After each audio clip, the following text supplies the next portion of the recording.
minyak jelantah atau minyak bekas. Penasaran dengan cara pembuatannya? Tonton video ini.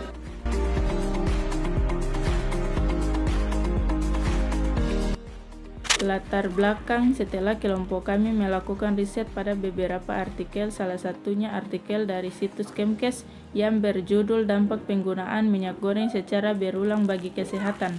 Ternyata minyak jelantah mengandung senyawa-senyawa yang bersifat karsinogenetik yang terjadi selama proses penggorengan.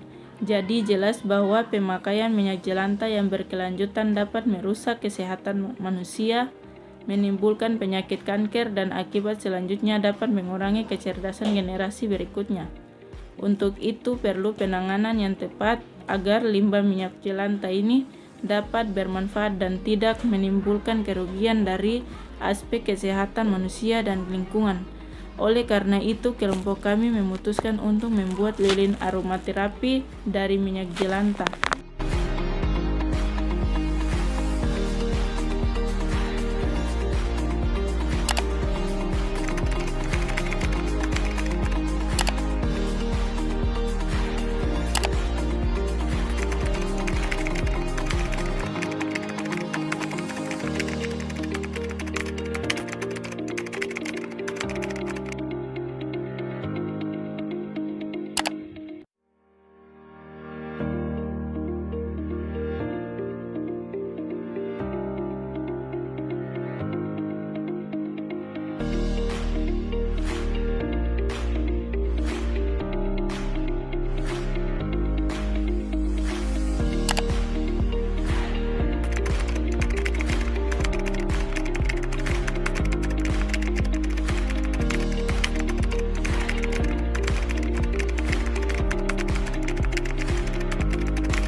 High school in Jakarta, sort of modern Sparta. Had no chance against the teenage suburban armadas. We were a sonata, thanks to tight-lipped fathers. Yeah, living under that was hard, but I loved you more.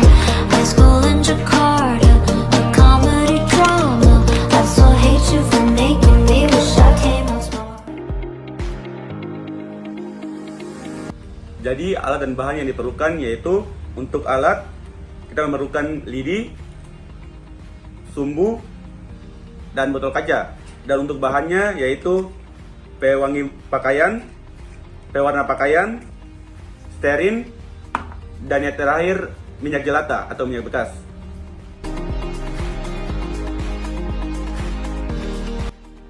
Untuk cara pembuatannya, yang pertama yaitu buatlah sumbu yang sesuai dengan wadah. Gunakan lidi untuk menyangga sumbu tersebut.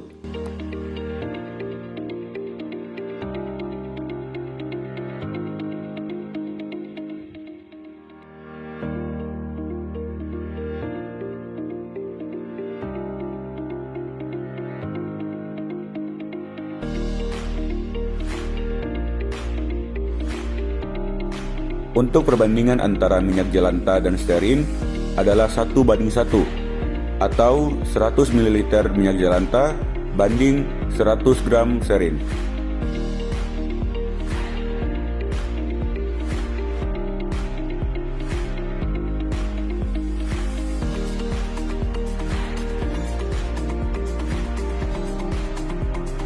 Selanjutnya, panaskan minyak jelantah dengan api kecil. Setelah minyak jelantah cukup panas, masukkan stearin dan aduk hingga tercampur rata.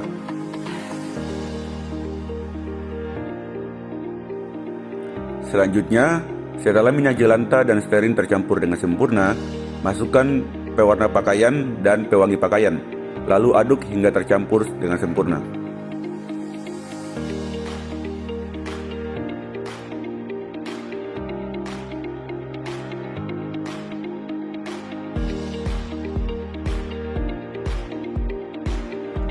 Setelah semua bahan sudah tercampur dengan sempurna, selanjutnya tuangkan cairan lilin ke dalam wadah yang sudah disiapkan.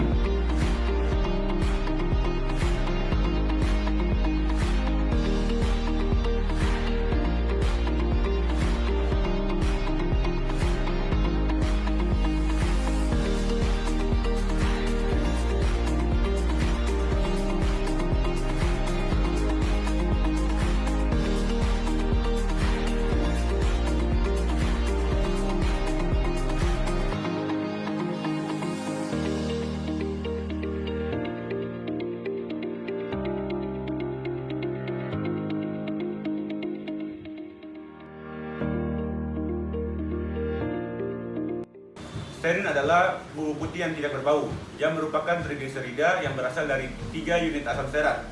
Kebanyakan trigliserida berasal dari setidaknya 2 atau lebih sering 3 asam lemak yang berbeda. Seperti trigliserida lainnya, stearin dapat mengkristal dalam 3 polimer dan akan meleleh pada suhu 54 derajat Celcius dalam bentuk alfa atau 63 dan 72,5 derajat Celcius dalam bentuk beta. Dalam pembuatan lilin, kegunaan stearin adalah untuk memberi bentuk pada lilin, karena stearin akan menjadi padat setelah dingin. Adanya asam palmitat dan asam stearat yang terkandung dalam stearin yang menyebabkan stearin akan berada pada kondisi padat pada saat berada di suhu kamar.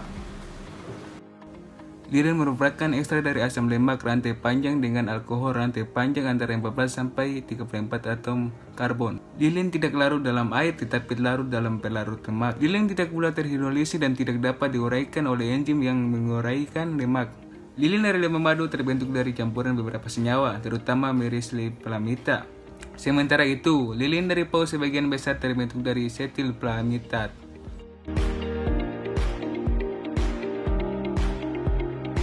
Jadi kesimpulannya, minyak jelantah memang terbukti akan berbahaya jika digunakan secara berulang kali. Akan tetapi dengan percobaan kelompok kami ini, kami dapat mengubah minyak jelantah yang biasanya langsung dibuang ketika sudah terlalu sering dipakai menjadi lilin aromaterapi yang bernilai ekonomi. Dalam pembuatan lilin aromaterapi, saat menambahkan pewarna pakaian atau wante, tidak boleh terlalu banyak jika ingin warnanya tidak terlalu gelap.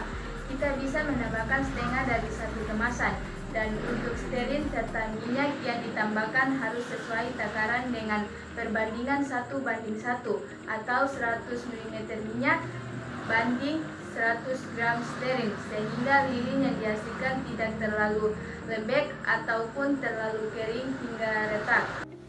Nah teman-teman, bagaimana dengan proses pembuatan lilin aromaterapi? Menarik bukan? Demikian, lebih kurangnya kami mohon maaf. Wassalamualaikum